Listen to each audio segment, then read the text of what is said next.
Hey everyone, welcome to the Jack of All Trades podcast, where we talk about all things finance, trading, and investing related. David won't be joining us today because he got called in for last minute work, but today we have a very special guest.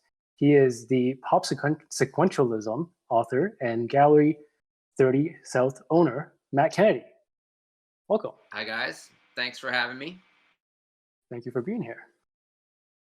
So my friend wanted me to ask this question, just to start off the podcast. Are you related to the Kennedys? Ooh, starting off with the tough questions. There is a familial relation, yes. Oh, really? Wow. Okay. But to get to Also, more, there's another president that we're supposedly related to as well. I thought it was going to be William McKinley, and it turns out to be Grover Cleveland. So two presidents somewhere in my bloodline.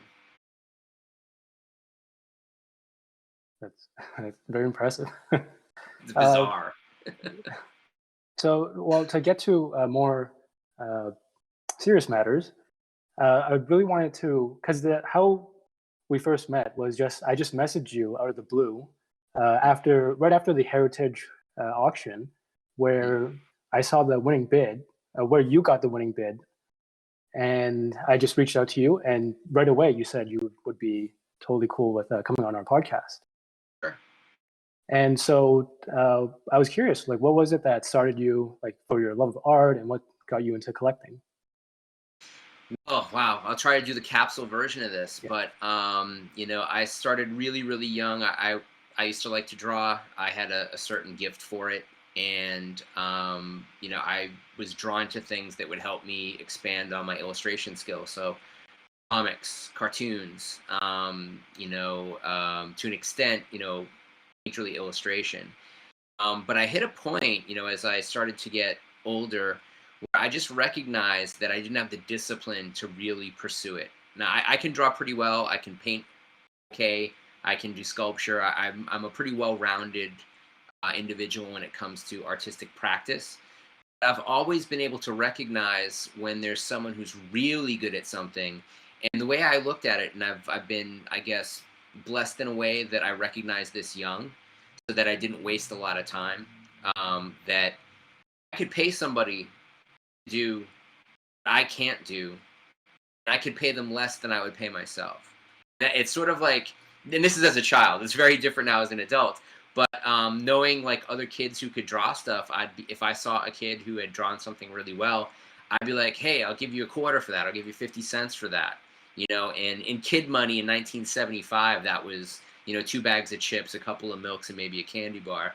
And at the very least, it was almost 3 packs of Star Wars cards. So in child economy, and that's what I was kind of working with, was what does it cost me to have something that will give me a level of enjoyment? And I would sometimes, other kids would offer me more for the thing that I just purchased because they didn't even understand that this thing was for sale. And I would do like little commission illustrations as a kid in elementary school, drawing classmates and teachers, mostly inappropriately, and getting like a dime or 20 cents for a little sketch. And I got in trouble, and the principal called my mother, and she had to go to the principal's office, and I'm sitting there, and I was in trouble for drawing something, which I thought was absolutely absurd. And luckily, when my mom got in and sat down, now the principal in my elementary school was a guy named Mr. Cole, and he was 7'2". I'm still like barely 5'6". So as a little kid, I was a really tiny kid. So it was kind of like looking at Godzilla or something. And so my mom comes in. She's not that tall either. And she walks in, and Mr. Cole slides this drawing of like a naked teacher, in front of my mom, and she looks down at it, and she's like, "Matthew drew this?" And he was like, "Yes." And she was like, "My Matthew did this?" And he's like, "Yes." It's like, "Well, that's pretty good." And so like I realized I wasn't in trouble. The principal was really miffed. He was kind of like almost didn't know what to say. Like, why doesn't she understand that it's really inappropriate for this 6-year-old kid to be drawing naked adults? And that came out of first like tracing illustrations of classic Greco-Roman art, so like Greek gods, Greek goddesses, and I was getting my my kind of skill down by tracing on tracing paper these images out of the encyclopedias that my parents had, which was a Collier's set. And it was really, really great to have that as a kid as a resource, like really a kind of library at home, because encyclopedias then it was like 26 volumes or something. And that kind of kicked off my interest really in just really pursuing illustration and enjoying it, but also enjoying the labors of other people who I could recognize were better at it than I was. And so when you understand that, then it kind of opens up the world to possibilities, and you realize that you can buy things, that they're not always expensive, that all economy is relative, that, what something costs is relative to what you can afford, which is relative to what you have to do without in order to have it.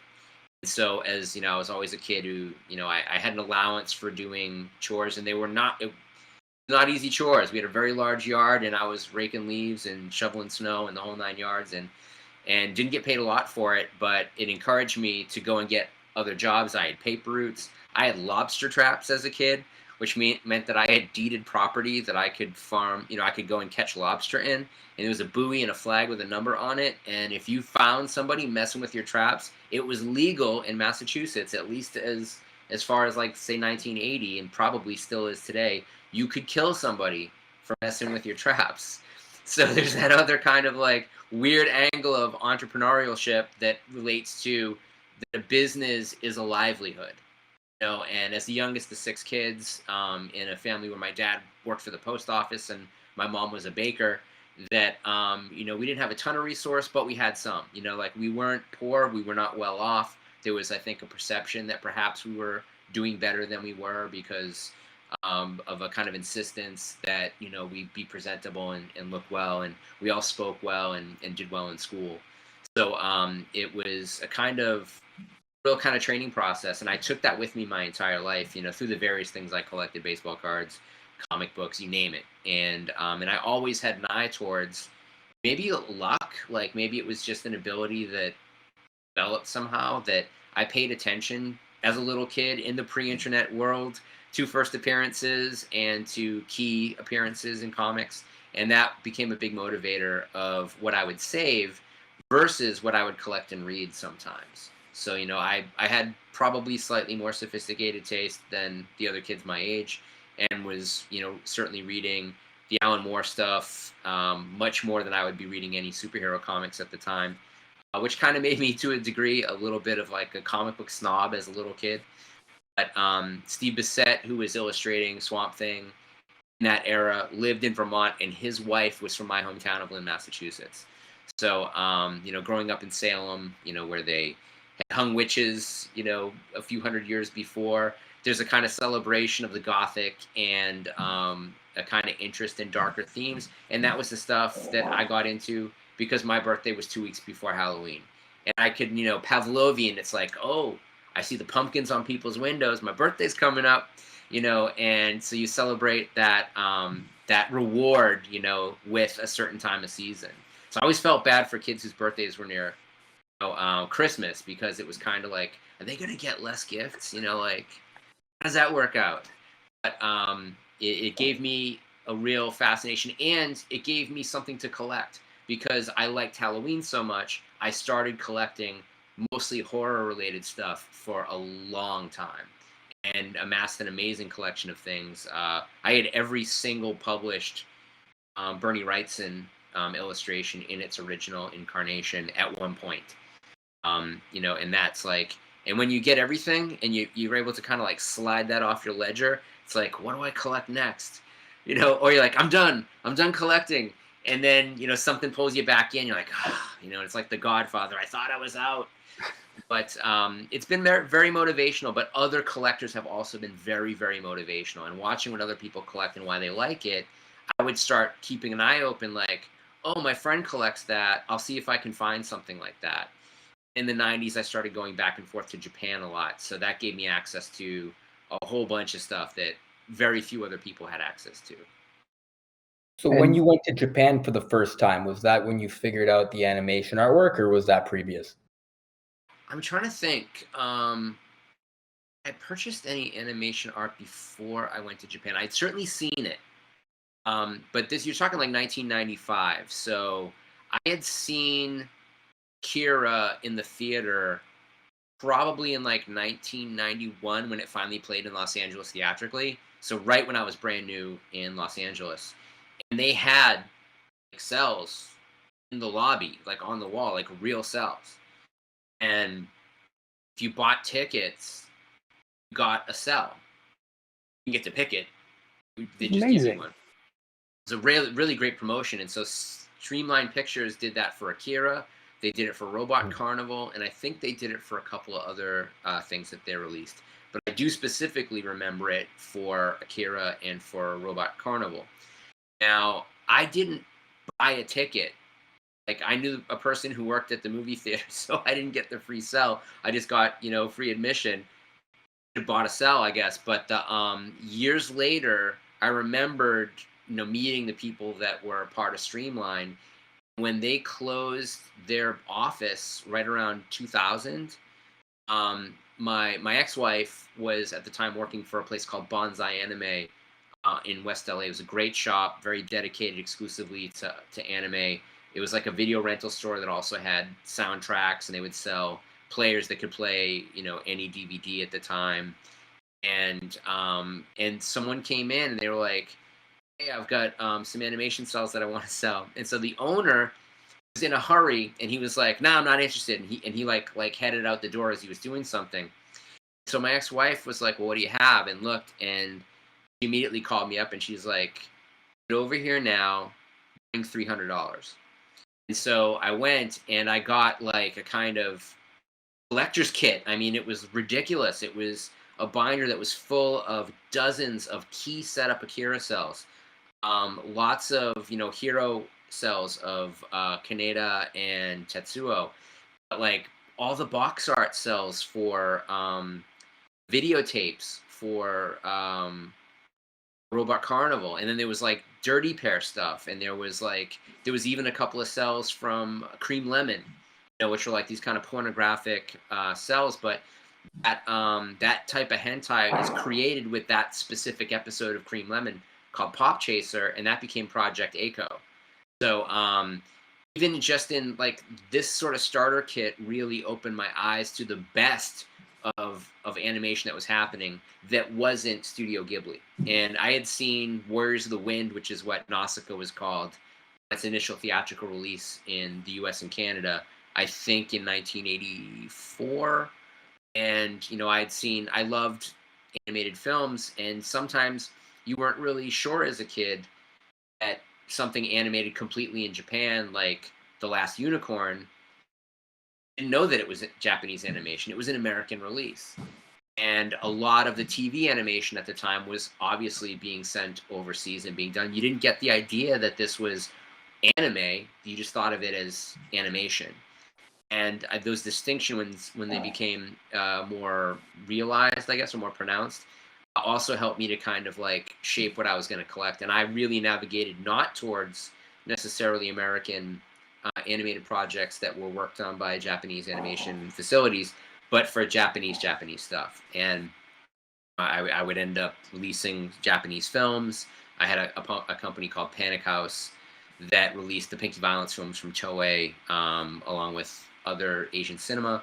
So I sort of had carved my niche, and I had found that a lot of the culture that I really, really loved was this Japanese pop culture and the Japanese pop culture interest in American pop culture. So it was a really kind of, that helped to really help me navigate what it was that I was interested in, what I was going to collect. But I really got lucky. Like that first collection of stuff is a miracle collection. Number one, I can't believe the guy only wanted $300. And at that point, you're kind of wondering, it's like, was this a guy that just got fired and just grabbed, something off the desk? But I did find out that they were closing it down. And the reason that all this good stuff was there is because that was the stuff that they didn't want to give away. They were giving away cells with tickets. Like, this is too good. We can't give this to people. And so I just got lucky by being the right guy at the right time and being able to get it.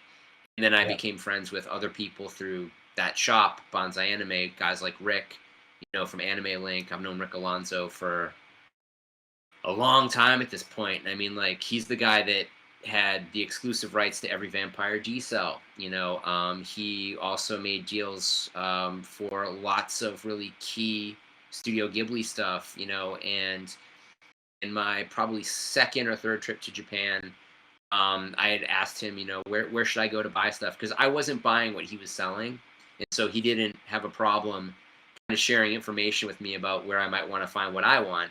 And he didn't want the hassle of like figuring out which one I would want. So he said, I just go to this place, and you know, wrote down some addresses. And so when I was in Tokyo, I would hit like all the Mandarakes, you know, and I mean Mandarake is like, for those who don't know, it's a collector shop in Japan, but each shop has its own specialty. So there's several Mandarakes that are dedicated to anime, but there's like a Mandarake that's dedicated only to cosplay, so you can buy uniforms. There's one that's dedicated just to Japanese manga pre-1970.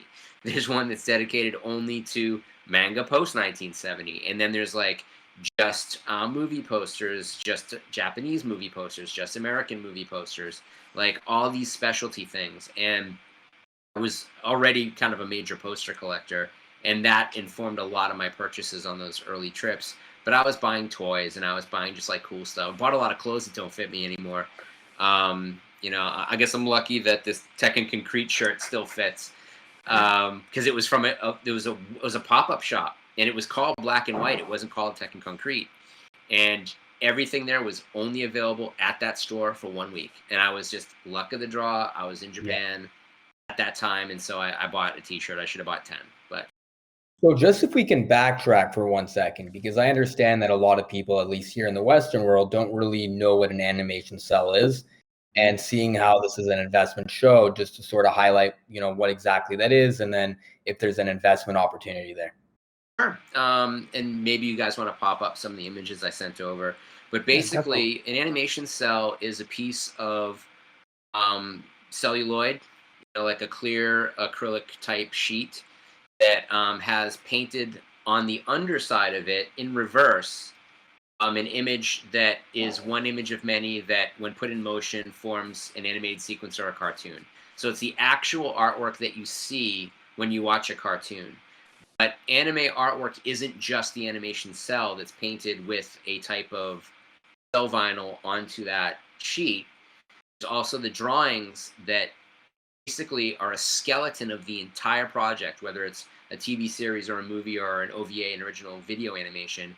They're drawn out first. And even now, when a lot of animation is done completely digitally, those drawings that are underneath the cell, which in Japan are called dogas, are hand drawn.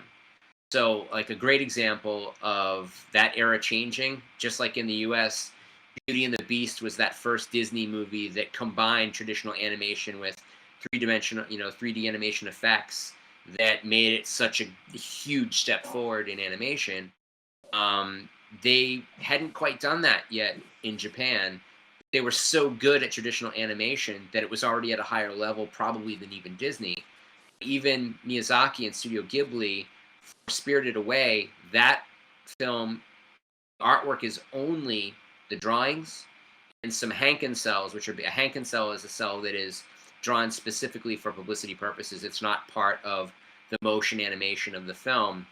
All the animation stuff was digital, so there are no real animation cells for Spirited Away the way there were for Kiki's Delivery Service, for Princess Mononoke, you know, for any of those earlier films. And so it's becoming a rarity because so few companies produce animation cels anymore.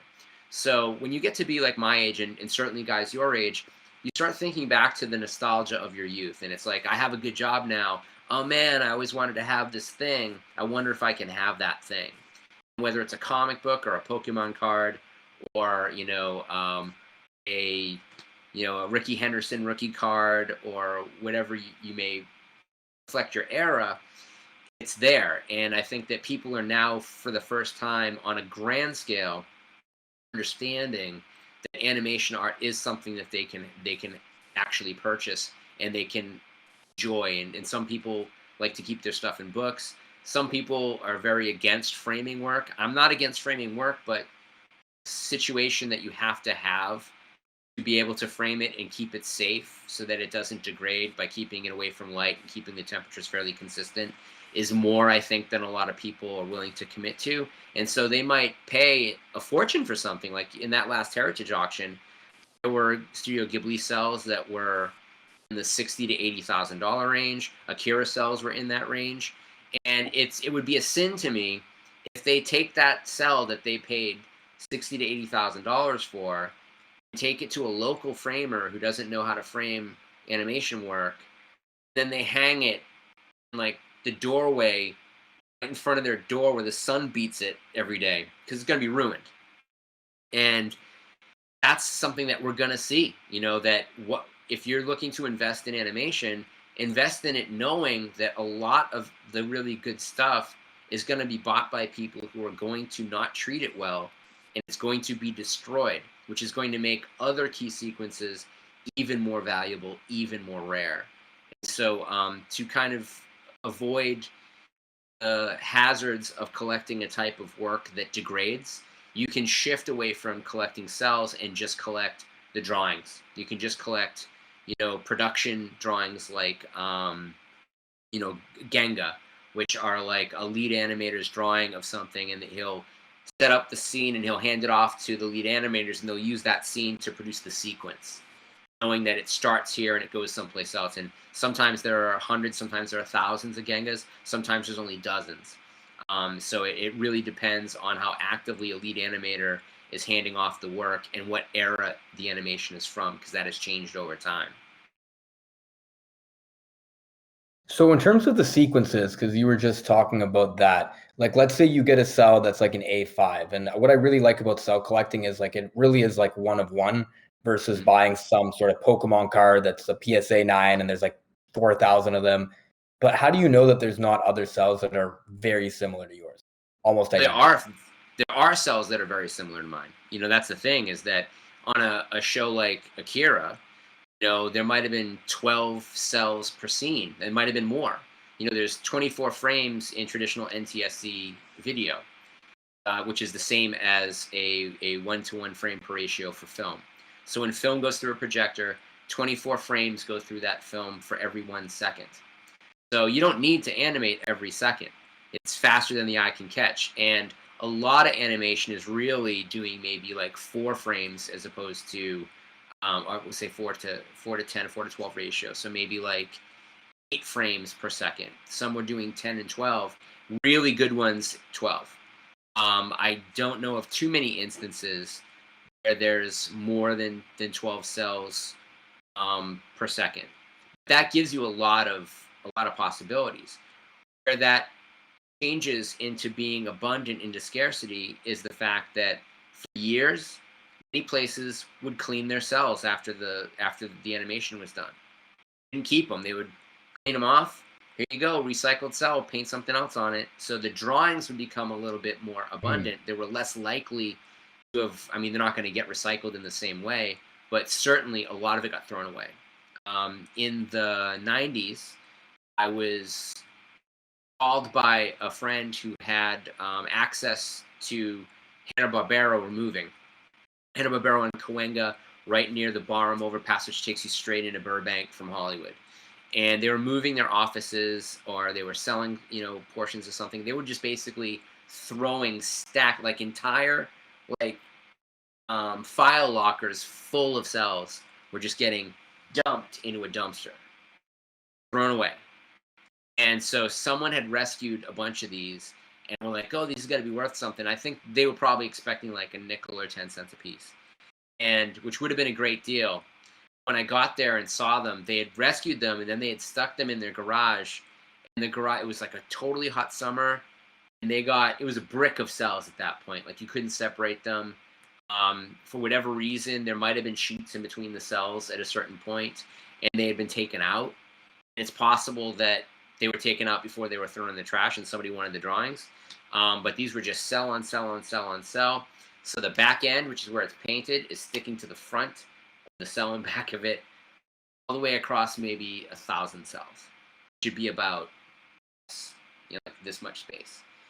And I went and looked at it, and I was just like, oh, I'm like, these are ruined. Like these cannot be salvaged. These are garbage. And like, oh, I don't know what happened. You know, when I pulled them out of the trash, they were fine. I'm like, well, you stuck them in a room that gets 130 degrees, you know, on a daily basis. And so that degradability of the medium makes them valuable when they're in good condition and they're preserved and they're treated well. So like, you know, in this auction that's at Heritage right now, there's stuff from Snow White. I mean, that's the first feature-length animated movie. We're talking the 1930s. And there's still pieces around that are in relatively decent condition. For me, I've started to actually transition a little bit out of collecting cells per se, and I'm looking more for production drawings, production paintings, and that type of thing. Even like a Hanken Cel, which is still a painting done on a cell for advertisement purposes. I think they get treated better than production cells, so it's easier to keep them in good condition in a weird way. Again, if someone frames it and sticks it in a hall where sunlight hits it, it's going to get wrecked. But I've found myself steering towards those. They're better scenes because they usually are meant to represent the whole movie. They're not part of telling a story. So you can have an impossible thing where two characters that don't share screen time are on this image, which is almost like a movie poster type image.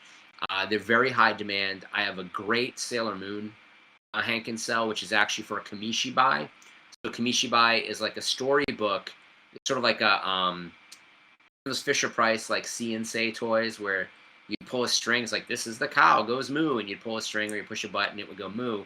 Well, the Kamishibai are sort of like storytelling, speaking comic books for smaller kids. They're usually like really thick, that type of material that you could like spill cereal on it and just wipe it right off, and it's not going to injure it. You worry more about the electronics at that point. So this was the cover to the very first Sailor Moon Kamishibai, and it's a full cast, beautiful cell. And when I went to Heritage after this last auction, I'm like, I've got this other stuff. Is this something you'd be interested in? Knowing that they would be.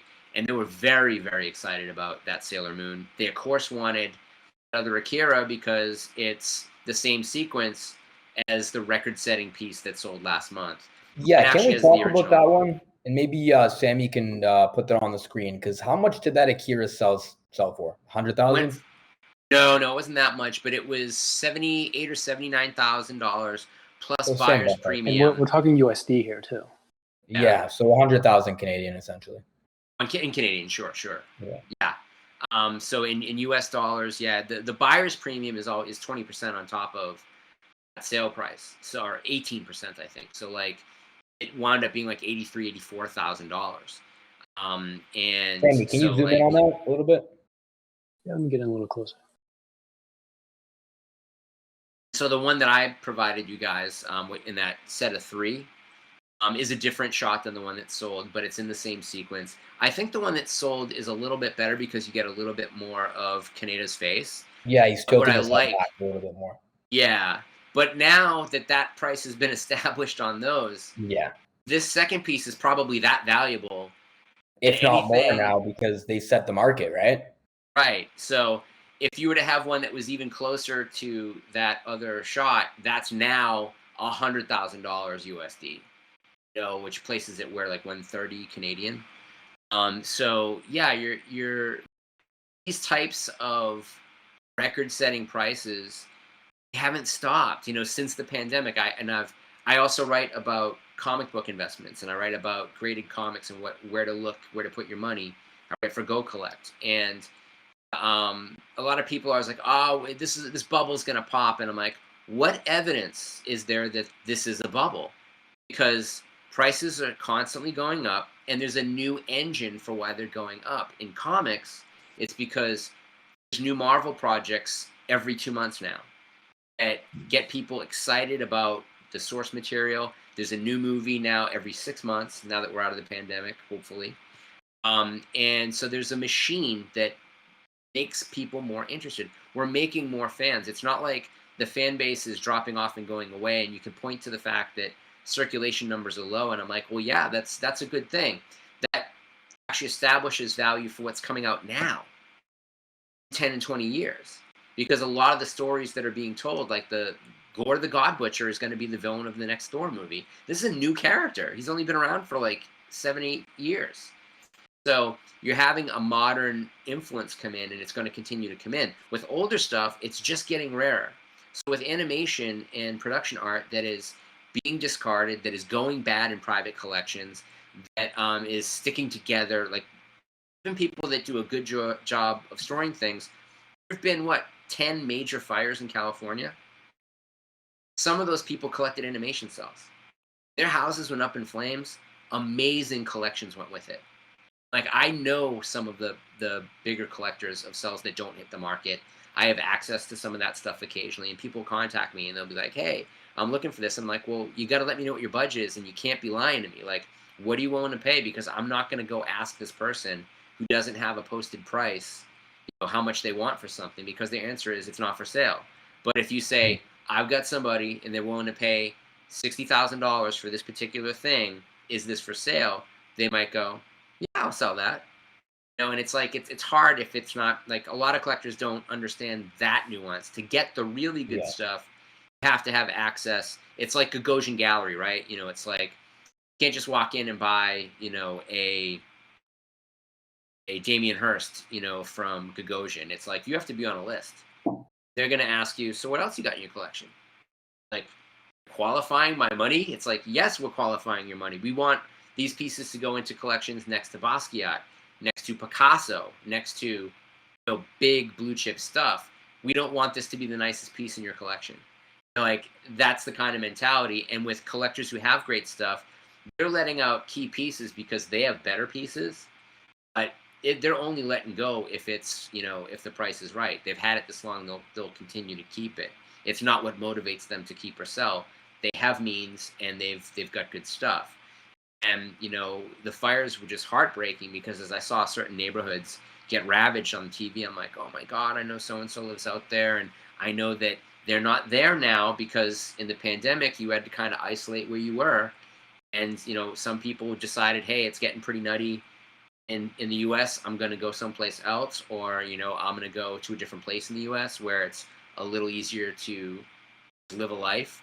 And so they weren't even around to be able to protect their stuff. And sure, there's insurance, but as you know, when you're talking in antiquities and valuables and collectibles, when they're gone, it's an almost unnameable loss. Mm-hmm. Yeah, that's what I was going to ask. How do you actually determine the value of these things? Like, say you're going out and you're looking at something to buy, you're saying some of these are going 40, 50, 60, $70,000. If you're looking at a piece and someone's saying, I want $40,000 for this, how do you, I know a lot of that must come with experience, but I'm just interested to see how you kind of value these things as you're looking at them. There's two ways. I mean, there's the general value of a thing. Like, you can say Dragon Ball Z. Dragon Ball Z stuff got valuable. So even the least desirable Dragon Ball stuff is worth 10 times what it was probably 5 years ago. I bought a Vegeta Super Saiyan Cel. I'm a fellow collector through Facebook, actually. I knew his collection. I had mutual people that know each other, but we didn't know each other directly. And I liked the Cel, and he had some other stuff, and I bought that and a few other things from him. There was a sheet of luckily the Cel was separated from the Doga. They were not stuck together, but he had used the kind of piece of not quite onion skin, but it's this kind of animation acid-free paper that people sometimes use, but it still managed to stick the back of the animation. Now, the great thing about Cels is if whatever's stuck to the back doesn't bleed through to the front, that's fine. No one sees the back of the Cel. No one cares. And honestly, if you can see that something is stuck to it, you can look where the paint is. It gives you a better idea of the style that was used to paint, so you can spot fakes, because people do make fake animation cels. They're usually very easy to spot if you have any kind of experience looking at them. But it also helps to reinforce it so that there's actually still a little bit of air around there. It helps to stop vinegar syndrome when that happens. And then I found I kept the cel for maybe a year. I sold it for about 10 times what I had paid for it. That's in 1 year. I identified that, oh my God, this is the first time that this character goes Super Saiyan. So I had a certain amount of Oh, that familiarity was the with the source first time material. that he went Super Saiyan ever. Vegeta went Super Saiyan. Okay, that is amazing because I actually just got my first Big Boy Cell about a month ago. I got a Trunks Cell. It was a very iconic scene when he's fighting Android 18, and it's like his face, he's Super Saiyan. It's like the first time that he goes Super Saiyan, and it's just crazy that it was just very nostalgic for me that I was able to own a piece of history. I was able to buy sort of a piece of my childhood. And it's crazy because when you buy your first cell, you just want to buy the second and the third. And I'm still not sure how I value it. Is it a piece of fine art? Is it a collectible? But the prices just keep going higher every time there's an auction. And someone already offered me to, almost double what I paid for it too. Because most people, you tell them about animation artwork and they don't know what it is. It's like you're opening up sort of a completely new world for them. They go down that rabbit hole. And I really like the supply and demand metrics because the supply of these things, as you're saying, they get lost, they get stolen, they get destroyed, the heat, the sun, and more people are discovering it and more people are older. They have the discretionary income to buy these animated art pieces. So I think that as an investment, the supply and demand is just working out for it great. And that's why we were so excited to get you on the show, just because we want to introduce people to this really cool alternative investment class. And there's, like I said, there's so many different things you can collect in animation, just in animation, that are anime related. And so I think as collectors become more sophisticated about what it is that they want, then they'll start to kind of specialize, or they'll start to become more versatile. And they, my collection was really, in a way, informed by my love of process. So I wanted to have a great Hanken. I wanted to have a great master setup. I wanted to have timesheets. I wanted to have, great dogas,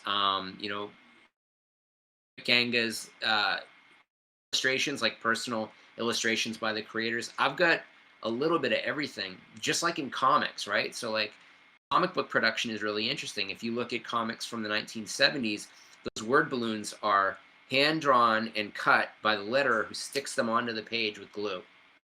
And then like at a certain point when lettering became digital, probably in the aughts, when you see the original art page, it doesn't have any of the text on it. And to an extent, since so much of the enjoyment of the comic reading is what was written on the page, that can be very, very pivotal and important to why a certain page is worth money. So in the specifications of like why this and not that, it does require a certain amount of information and expertise to really benefit. But even with just like a cursory amount of info, you don't have to know everything if your thing is Dragon Ball. You don't have to know everything if your thing is Sailor Moon. You just have to know what you like and what you want, and then get out there and look. And a lot of people organize stuff by episode. That's really specific. Where do they look? If there's someone that identified something that they want to buy a Dragon Ball Z or Sailor Moon piece of artwork, where is the best spot for them to look? It's pretty difficult when you're just navigating this sort of sector of art investing. Do you go to eBay? Do you try to find people on Facebook? Is there some other option? All the above and more. I think that the best place for me is Japan. That there are so many shops, there are specialty shops that just sell animation cells. Not everybody can do that, and certainly right now, almost nobody can do that. But there are, conventions are the next big step. Like conventions, there are people that no longer have brick and mortar stores, but they hit a certain convention circuit. So that maybe they'll do San Diego Comic-Con, maybe they do WonderCon, maybe they do, Anime Expo, maybe they do New York City Comic-Con, maybe they do a different show. And it's like, I would say be aware of shows that are in your local area and go to them, and then you get to kind of flip through and look. And they're usually organized by book, by series, and sometimes by series and year, depending upon how much material a single seller has. But then you get to look, and you can also, in those books, there's probably not going to be all the A-list cells. So you'll ask. It's like, hey, if you're into Familiar of Zero and you want, you know, something really nice, you can ask, hey, what do you got Familiar of Zero? If your thing is Devilman Lady, you know, and you want like Devilman Lady stuff, you can ask what's available. Those might be bad examples because I'm not entirely sure that those are traditionally animated. But if you go back, if you're a Ghibli collector, that world's getting smaller because all of those shops that had great Ghibli cells have to, at this point, be thinking, I need to go to auction. I do buy stuff on eBay occasionally. I'm very careful about who I buy from, and that's really hard for me to say, go to eBay if you don't know, because if you're not expert at spotting fakes, you'll get taken on eBay, for sure. There's a couple of auction sites out of Japan. Mandarake does their own auctions. Yahoo Japan is basically the eBay of Japan. Through most of those services, you'll have to buy by proxy. So you'll have to set up an account with a broker in Japan. It's not that hard. Like somebody like Bai or one of the other brokerage houses, and they will bid on your behalf. And then the piece will get sent to their warehouse, and then they'll box all your purchases and send to you. So you have a certain amount of time to let them accumulate and then get them all shipped at once, and that keeps your postage a lot less. So I think that the other thing, as if you want to get into it, if you want to start collecting, I would recommend over eBay, just getting on Google and typing in anime cels for sale, and there will be a few sellers that will pop up. I can say for sure that Anime Link is completely on the level, a reputable guy. There are a few other sellers that you can kind of check out, but you can also get on Facebook, join anime groups like where you found me, and just ask the community, be like, hey, some reputable people that you recommend I buy from. And people ask all the time, and they'll put together lists, and sometimes if it gets really frequent, maybe someone will pin that post and be like, here's our list of approved vendors. In the old days, a lot of collectors were putting their stuff up on a site called Rubber Slug. Rubber Slug, I know for a fact, is on a server in somebody's closet. The guy started, I think, 17 years ago, and he hasn't really done much with it. I know somebody else who's trying to, in talks with him to perhaps take that over for him, expand it, and make it a little bit more contemporary because it was set up seemingly with like Windows 98. I mean, it's really, really old looking, but it's kind of charming that it's old looking. And you get to see people's collections. And you can just kind of trade. You can talk to people, and a lot of people who have cells will buy extra cells, or they're like people like me where they buy collections, and not everything in it is something that they want. And so they'll have this other stuff, and it's like, here's my stuff, and here's my sales stuff, and you can look, and if it's something you like, oh, wow, I really like that. That doesn't seem like a lot of money, and you can purchase that. I think at this point, and as far as like figuring out what your parameters are about how much money you should spend, really, and a lot of like old time collectors will completely disagree with me, but I'm gonna say it anyways.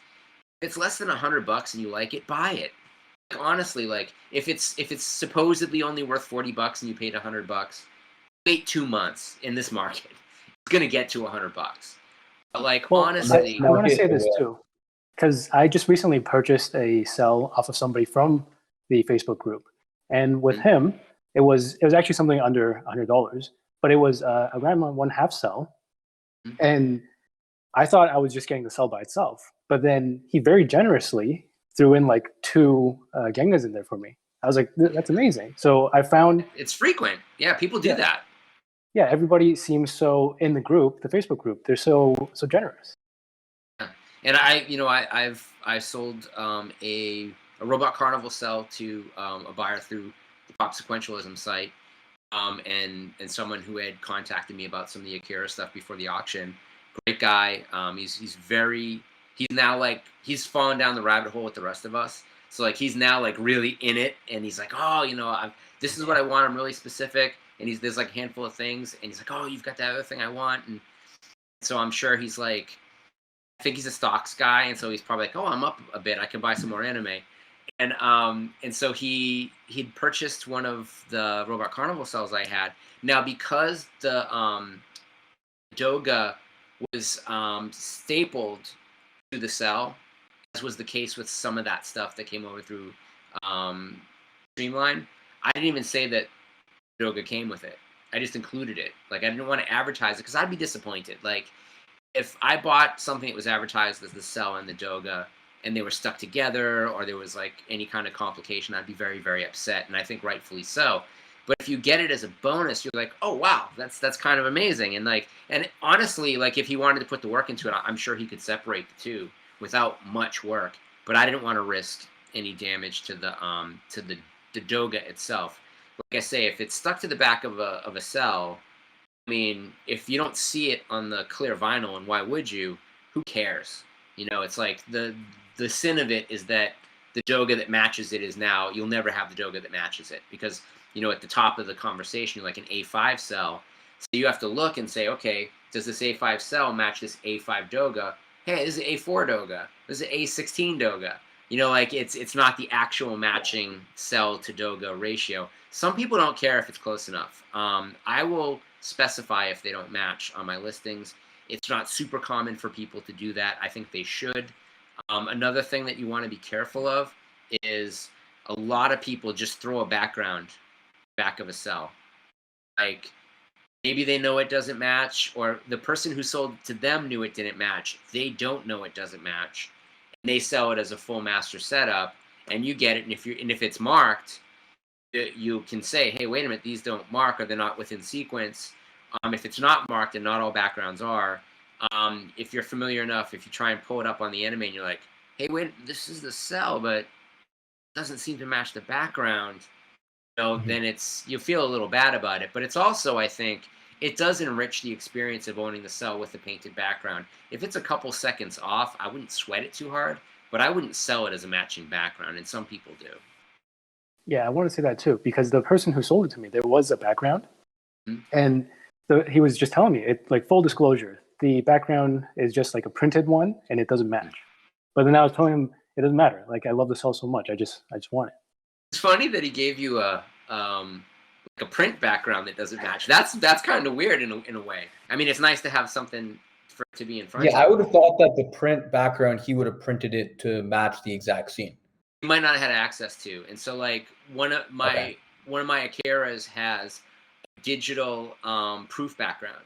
So this was produced at the animation studio specifically to go with this cell, which they knew was going to be either given away or sold. An original production cell with an original doga, but that background was with another piece. So, because you can use the same background on maybe 20 different cells, you know, if it doesn't change that much.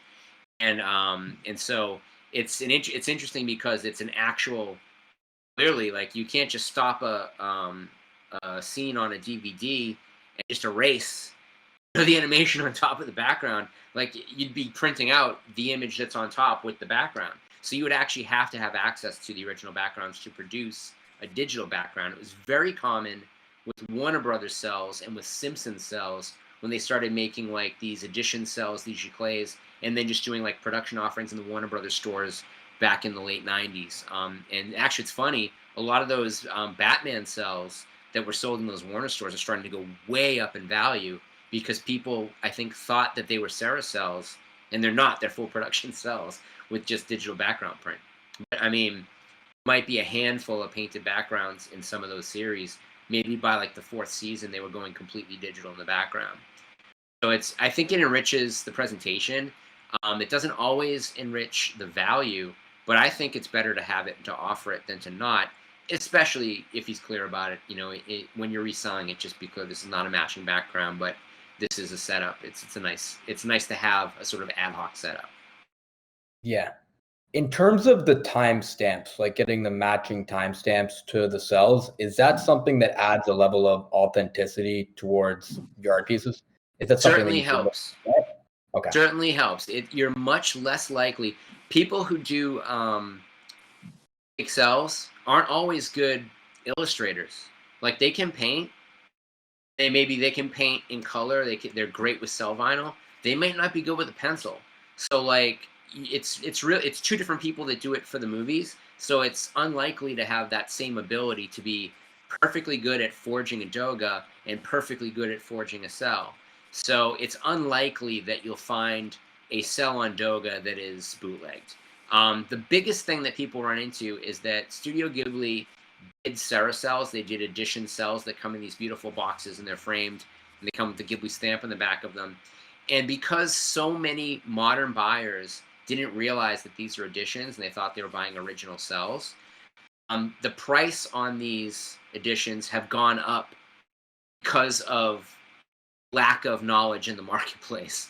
And a smart collector will look and be like, okay, someone's trying to pass this off as an original just on the price. And a lot of times those will either show up on eBay, sometimes they show up on the Mandarake auctions, so the Yahoo Japan auctions. And when you translate the page, the translations do all kinds of craziness. And it will tell you something in English, which isn't really an accurate translation of the Japanese. And it gives you it sort of changes what the intention is of the post. So if you get this thing, he may have been very forthcoming and said in a specific way that this is an edition, this is not original, but the way that it translated it something weird, and you want it to be something that it isn't, and so you overpay for it, and then you get it, and you either realize it or you don't, that you got an edition Cel. And it's pretty easy because on the backs of those, they're numbered. That's also official merchandise, and it's animation-related merchandise. It's a Cel. So it's a master reproduction Cel taken from the original negatives in-house of the film itself, and presented under authorization by the producer, the director, maybe even frequently a lead animator. Always comes with a certificate of authenticity. But what's weird is sometimes those certificates were made for one-of-a-kind art pieces too. So you really kind of have to either know how to read Japanese or have somebody who can translate it well when you're bidding in auctions where those types of certificates are presented.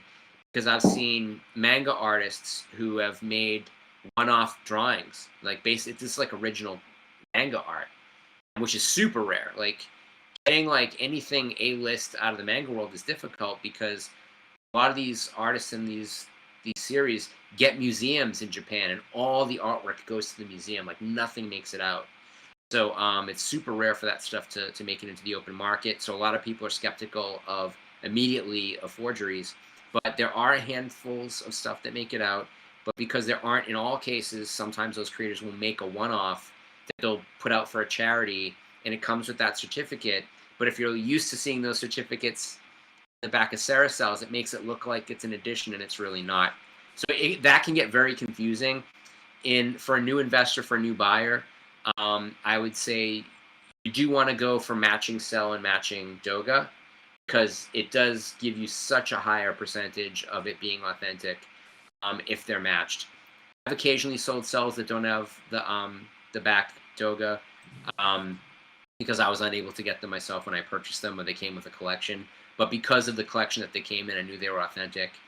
But by and large, I want them to match. I do not purchase anything outright that isn't Cel and Doga. I need to have them both, and I hate that people separate them. And I get that some Cels are getting very, very expensive, and people just want to be able to afford something in the background. And to a greater extent, if someone's going to frame the Cel, what do they do with the Doga? And so when I was doing that, I created a second window on the back. I could have the Doga on the back of the frame. I could take it off the wall and turn it around. You could see both.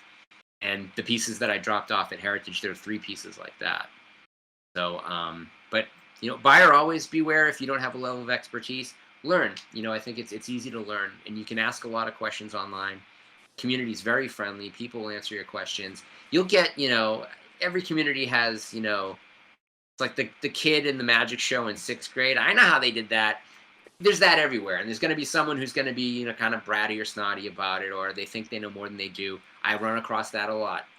And I saw something that was on a Yahoo Japan's auction that I was not 100% sure was authentic, and I had someone tell me that, oh, well, if you've seen as many as I have, and I'm thinking, like, you're in France, you haven't seen as many as I have. I've literally been at the animation studio, and I've seen them in person. But there's always going to be people like that, and I mean, I don't want to educate an idiot. If someone's going to come to me and they've got like legitimate concerns and they ask me respectfully about stuff, I'll be very, very free with my information. I think a lot of people will, but it's like there's a lot of that kind of, I should say, there's enough of that other kind of energy don't let it discourage you. Just like block them, go on to the next person who gives you a good qualified answer to your question. Read stuff before you immediately ask questions, just so like you don't run into the potential of being redundant, so that people want to help. And share what you buy. Like in a lot of those Facebook groups, and now there's like there's TikTok groups, there's every kind of group you can think of. Share what you buy. Like, people want to see what you're collecting, and they want to ooh and ah. They want to say, oh, that's cool. And then some people are gonna want to be like, it's like a pissing contest. So, well, here's mine. But that stuff's cool to see too. Like it's good to see what's out there. And if you can get people to tell you what they pay, that's great. I feel that everybody on Facebook in these groups has a very undervalued sensibility of what things are selling for. And they're seeing these prices and they're like, oh, that's not worth that. And I'm like, au contraire, market says this is worth that now. That doesn't mean that something else that isn't exactly that is. Like, it's two people want that same thing and they bid it up. Yeah. That's what I like about this market, is that the pieces are unique, that whoever's selling it, they can choose wherever they want to sell it at. And if not, they're just hold it in their collection until someone will. And with the market going up, someone eventually will. More people want to build their collections. More people are wanting to buy more expensive Cels. So yeah, I can see that for sure. Have you ever seen the movie High Fidelity? I haven't. I've not. So it's based on a great Nick Hornby novel, and they moved it from London to Chicago, and John Cusack plays a record store owner. And his two employees are like Jack Black and Todd Luizzo.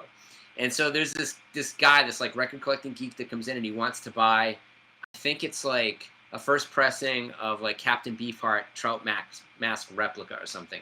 And so the guy comes in, he's like taking out, he's looking at it, he's like, okay, how much? And Jack Black's like, yeah, I changed my mind. I don't want to sell it today. And it's like that kind of like weird collector snot. And the guy's like pissed. You said you were going to sell it. And he runs out of the store. He's like completely frazzled.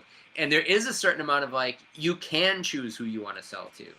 Like, and just like a gallery can, it's like, I want this piece that I've cared for 20 years to enter a collection, maybe not necessarily of the best collection of anime, but what paintings does he have? What house is this wall in that he's going to hang it on? Is this like a significant architectural masterpiece that this person lives in? Like, what does their ownership of this mean?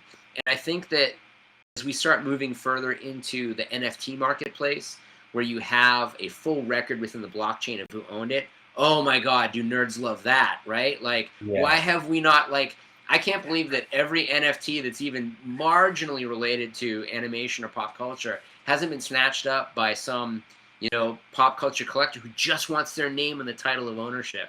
It's like owning the Batmobile, right? Like, and you get the pink slip, and you're like, okay, Bruce Wayne owned it first, and now it's like, and I owned it here, and now Arnold Schwarzenegger owns it here, or whatever. It's like you become part of the history of the item through the NFT blockchain. And I think that to a lesser extent, if you've been a big caretaker for a particular type of collectible, that you want it to go someplace better. Like, you don't want it to go down. Like, you've held on to it. You want it to go up. You want it to be an impressive step up for the piece itself, without being snobby. Certainly, I hope without being racist or sexist, but that you want to make sure that pieces are going to the right places. You can't always guarantee that. Maybe that person's going to flip it. But, and I've got no problem with flippers. It's like, if they're willing to pay what I've got it marked, power to them. Does that mean I won't discount a piece if someone gives me a really big sob story? Maybe. Like, I don't respond well to that type of thing necessarily. But if I know what they have, and it's a little bit less than maybe somebody else who it's not as big a purchase for, I'm very likely to be like, that's okay, I'll sell to this other person. They've got, like 4 other in sequence, and they're working on a whole thing. So they're conceptually invested in really wanting to own this. But if they spend $200 more, their wife or their boyfriend are going to kill them. So, like, how do I keep this collector engaged? How do, make them happy? Like, that's worth something to me, at the end of the day, being a good dude and, like, making sure that someone's really, really happy with the purchase. I would much rather have that and have somebody overpay me for it and complain later. And Yeah. I've got some stuff that I think for a little while was aspirationally priced, and then it wasn't. You know, like all of a sudden, like someone bought my EVA 1 and 2. I had the split sell of EVA 1 and EVA 2. That's like a single moment in the entire Evangelion series. I picked it up at an auction in Japan. I think I paid $1,000 for it, and someone bought that and that Vegeta cell for me. And I think they paid $3,000 for the Evangelion. I was like, whoa. And then I looked, I was like, oh, I'm the cheapest guy in the marketplace now. Like in a couple of months, Yeah. my high price became the low price. Well, you told me that there. people are in disbelief by how high the prices are. I'm in disbelief that they're not even higher right now. Thank you, exactly. You need the fine art comparison. People spend millions of dollars on different types of artwork.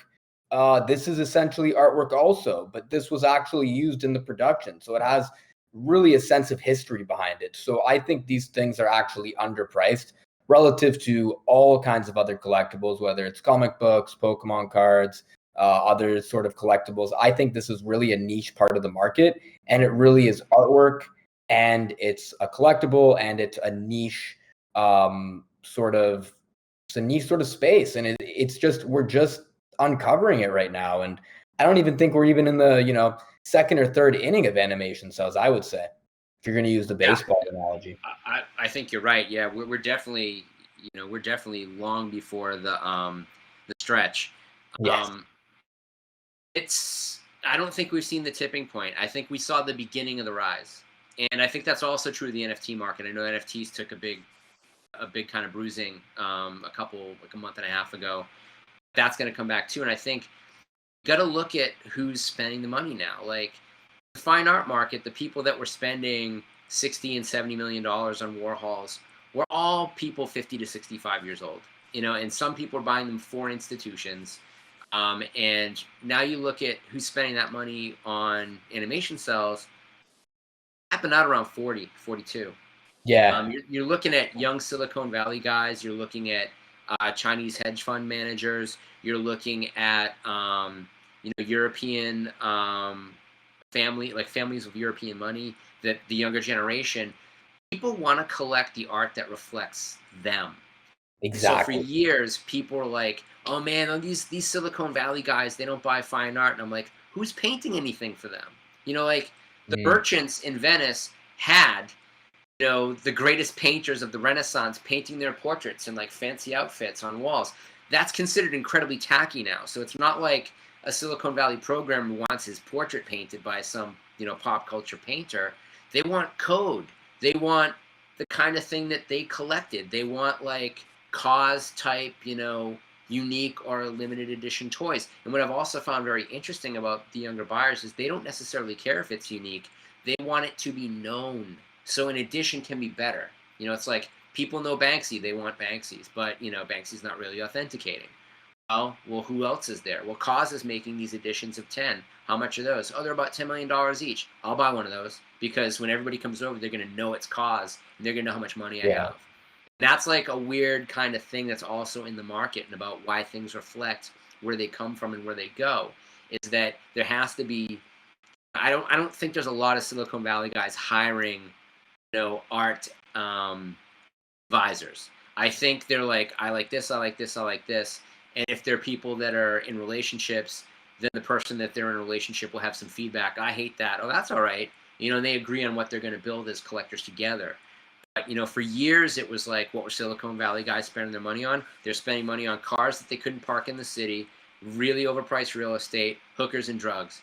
And like now, it's like people are becoming mature. That kind of broism is being pushed out of tech, and so like the people that are in there that are invested in making good money at what they do, who no longer need to live in Silicon Valley or in San Francisco, they can program from Montana, so they can have a much better place for way less money, not having to commute in and out of work in the Bay, and then now they have expendable income, and and on top of the expendable income that came with, the refunds from the government and the incentive spending that pushed people up, but now people are back to work and they're like, now I'm hooked. I started buying stuff and I want more, and I want it to reflect who I am, and I want it to have a prime position in my house. So like those buyers do want to frame stuff. They don't want a box full of stuff that they stick in the back of the closet in a good temperature. Like, so the people that have been longtime collectors, and this happens with everything, right? Like, you know, when Metallica hit #1, like every kid that bought Ride the Lightning as a brand new release because they already knew Kill 'Em All hated those new fans. You know, it's like they couldn't buy tickets at the same price anymore. They couldn't see them in the same small clubs anymore. Oh, now they're going to go after people for trading music. Those guys didn't care. They bought the records. Did they really care that Metallica were taking a hard line against people sharing their music? Yeah. No, but it was uncool. So that uncoolness turned into a money goes away, goes into other things. And so, like, I don't think there's any risk of animation being uncool. In fact, it was uncool forever, and now it's becoming cool. So now that lack of resource is being monetized. And so when you see people that are, you know, that are dumbfounded by a Sailor Moon cell selling for $1,200 when it's a beautiful key cell with a specific outfit that completely links it to a single episode, I think it's cheap. I think it's less than it should be. You know, well, to your point. On that, oh no, sorry. Go ahead. Finish your point. Oh, that's fine. That's pretty much it. Yeah. Well, well, my last question would be just for to touch back on what you were saying before. Would you, for yourself, sell your most prized piece that you have? I have sold my most prized piece. Oh. I've sold my most prized piece many times because it changes. You know, I'm not who I was in 2000. I'm not who I was in 2010.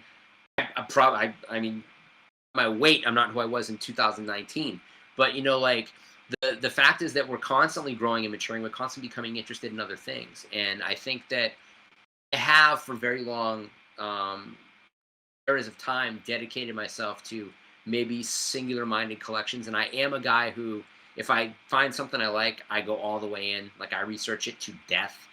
And pre-internet, that was a lot harder. Now it's a little bit easier. But it's also a lot harder to determine what's real and what isn't. You know, like, I did a poster show on films from Toei in late 60s and early 70s. And I was looking online. Now, I'm the guy that brought these films to the U.S. back in the early 2000s. And there will be people who will fight with me over minute details that they can't possibly know, that I absolutely know, on an online forum. And I'm kind of like, I've done so well avoiding that "don't you know who I am," you know, type of thing, which is, you know, you've lost if you have to tell them. But it's just kind of like, I'm just gonna stay away from this. But I worry that because they're parroting bad information, you know, in a kind of interesting parallel to what we're experiencing in the world right now, that you know, that if bad information gets shared, it's damaging to the hobby. It's damaging to what that is. And I finally, you know, got a consensus from some people that these films that were, you know, starred women, and even though there was a lot of salaciousness and a lot of nudity, that ultimately these films were empowering films. And now that's widely accepted, but it certainly wasn't in 2005. You know, it's taken 15, 16 years for the truth to kind of come out, you know, while there was other bad information around. So I think, you know, with animation, like you say, it's like your audience and some of the people you're trying to reach may not know that this is a resource that they have access to, so they're just discovering that. So they're going to go through some topical information. They're going to have to be like, okay, get out that spade, that shovel, and just like flip that dirt up and try and find what's underneath and find like the real information. And they will, and they'll know when they read it, it's real, because they'll see the consensus of the people who are, you know, connected to it. Sometimes consensus is wrong too, and that's a whole other story. I think, like, you know, I sold a page that I didn't even think I was going to buy. It became my favorite thing. It was a comic book page. And it was a scene from Rock's run on Detective that Snyder was writing. And it's the last page. My favorite character, my favorite comic book character is Dick Grayson, the original Robin. Because we're all Robin, man. Like, we're all like trying to get out of the shadow of our father figure, this Batman. And I'm like, well, you know, Dick Grayson's not a mutant. He's not an alien. He wasn't rich. His parents died. It's like, that could have been me, you know, under less than or perfectly ideal situation, depending upon how you look at it. And so, like, I think it's a really interesting character. We've seen him grow. He becomes Batman in this series. They killed off Bruce Wayne for a while in the comics. And so there's this great shot of him, like, doing this leap. Now, he was an acrobat. He came from a family of acrobats. So this shot of Batman is clearly the Dick Grayson Batman. It's not the Bruce Wayne. It's a very, kind of wonderful sense of movement. And I had been offered the page because I had just sold some jock stuff in a show, which was the first kind of survey show on modern comic book art. And so I went to drop off the catalogs to some of the guys that helped me put it together. And he offered me this page, and I was like, well, I'm really not looking to buy any more comic art. The show didn't actually do that well. Holy shit, that's amazing. How much is that? It's like, so immediately, like, the collector in me turned on, and, like, the curator was like, okay, go do something else, like, mentally. I need this page. And so I bought it, and it wasn't that expensive. And I loved it. I posted it on, like, Comic Art Fans, which is a sharing community. And someone offered me a lot of money for it. And I was like, that's a lot, but is it worth me selling it because I love it so much? Because when I let it go, I'll never get it back, right? Unique things, they go, they do not come back, almost never. And I ended up coming to a deal with someone who paid me a fortune for it. And again, 4 years later, that was now the regular. So, like, while I made a lot of money for it, and I actually kind of needed the money at that moment, as it turned out, I was able to put that money towards things that I've also invested in, which will probably pay off better. But the market caught up, so I didn't really, was it really worthwhile for me to sell it if it gave me that much joy? And I kind of had to make that decision that it's like, I'm on to the next thing. Like, what's the line from Dope Man, NWA, don't get high if you're on supply? It's tough for collectors, man. It's tough for collectors who sell stuff because you see a good piece and you're like, can make a lot of money off that, or I can have the bragging rights. And these days, the bragging rights is less to me than my ability to look at it and be like, I love this. And I'm only going to sell this to the person who loves it more than me. And that's kind of what my private stash is these days. Is like, if I find the person who I think deserves it more than I do, I'll sell it to them. And I think that's a great place to leave it off. Yeah, thank you so much. And just so everybody can find you, Matt, like, how can they find you online? Sure. So I've got two main websites. They're both related. popsequentialism.com and gallery30south.com, and it's gallery30south.com are both related. You can reach one through the other. Pop Sequentialism is mainly the animation comic artwork, but also graded comics and collectibles. And Gallery 30 South is more the fine art type of thing. And you can see behind me, I've got some key pieces. Like this piece right here is Chuck D from Public Enemy's drawing of the cover of Nation to Millions to Hold Us Back. So I gave Chuck D his very first art exhibition. So I work in pop culture as fine art with my art gallery as much as I deal in pop culture and in the items and totems and collectibles with Pop Sequentialism. But those are the two places where I'm easiest to find. Great.